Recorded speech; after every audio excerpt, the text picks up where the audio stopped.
Two rockets landed in open fields outside of Jerusalem after air raid sirens sounded in the city, sending Israelis running for cover. It is the first time the Holy City has ever been targeted by rockets fired by Gaza militants. There does not appear to be any damage, or any reports of causalities. Israeli media say the rocket fell north of Jerusalem, but authorities have not confirmed the reports. In Gaza, Hamas militants said they had attacked Jerusalem.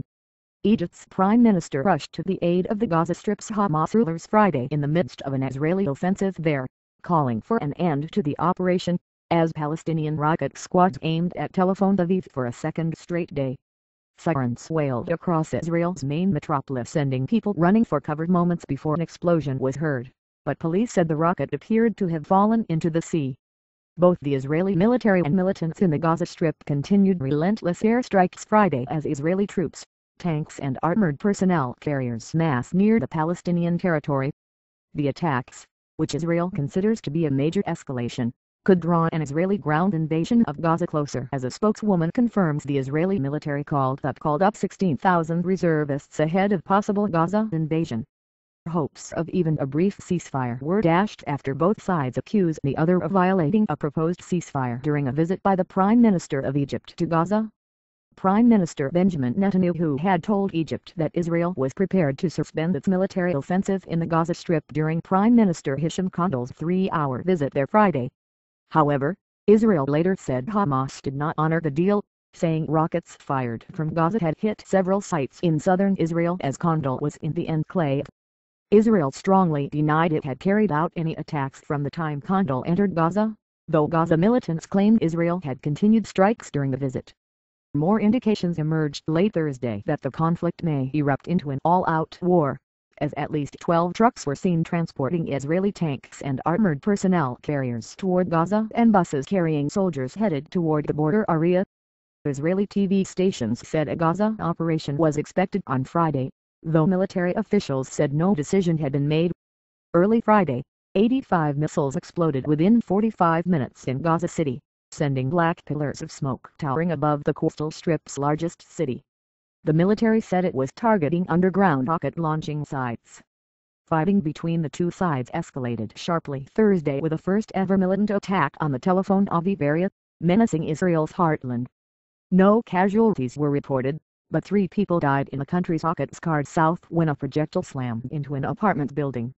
The death toll in the densely populated Palestinian territory climbed to 19, including 5 children according to Palestinian health officials, as waves of Israeli fighter planes and drones sent missiles hurtling down on suspected weapons stores and rocket launching sites. One missile hit the Interior Ministry, a symbol of Hamas power. The fighting has already widened the instability gripping a region in the throes of war and regime upheavals. Most immediately, it is straining already frayed relations with Egypt. Israel and Hamas had largely observed an informal truce since Israel's devastating incursion into Gaza 4 years ago, but rocket fire and Israeli airstrikes on militant operations didn't halt entirely. The latest flare-up exploded into major violence Wednesday when Israel assassinated Hamas military chief, following it up with a punishing air assault meant to cripple the militants' ability to terrorize Israel with rockets. The Israeli military reported early Friday that its aircraft had struck more than 350 targets since the beginning of its operation against Hamas rocket operations.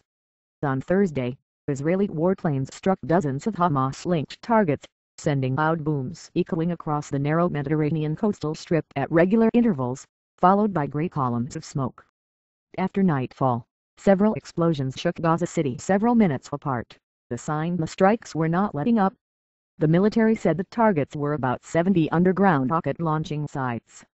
The onslaught has not deterred the militants from striking back with more than 400 rockets aimed at southern Israel.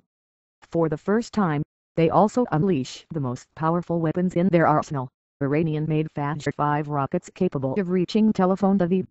The 2 rockets that struck closest to Tel Aviv appear to have landed in the Mediterranean Sea, defense officials said, and another hit an open area on Tel Aviv's southern outskirts. No injuries were reported, but the rocket fire, the first in the area from Gaza, sowed panic in Tel Aviv and made the prospect of a ground incursion more likely.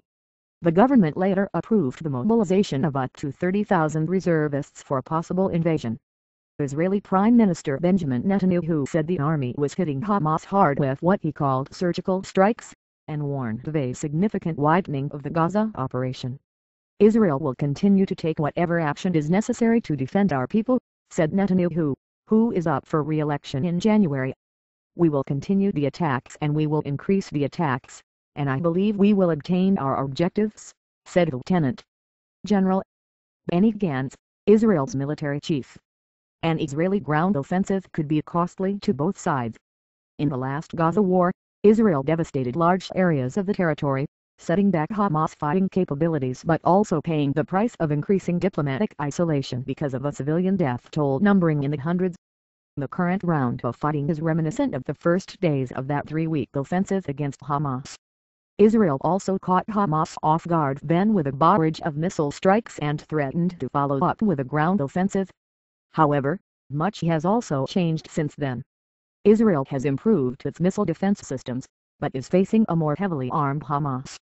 Israel estimates militants possess 12,000 rockets, including more sophisticated weapons from Iran and from Libyan stockpiles plundered after the fall of Muammar Gaddafi's regime there last year.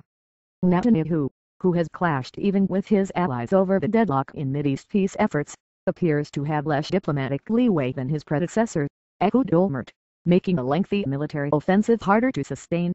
What's more, regional alignments have changed dramatically since the last Gaza war. Hamas has emerged from its political isolation as its parent movement, the region-wide Muslim Brotherhood, rose to power in several countries in the wake of last year's Arab uprisings, particularly in Egypt.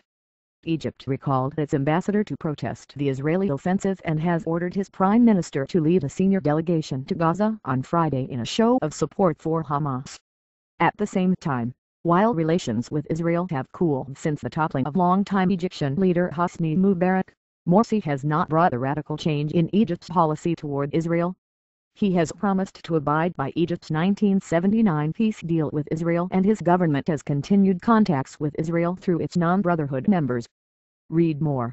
http://www.foxnews.com/world/2012/11/16/war looms over Gaza as signs mount possible Israeli invasion #9 ZZ2 called next beat.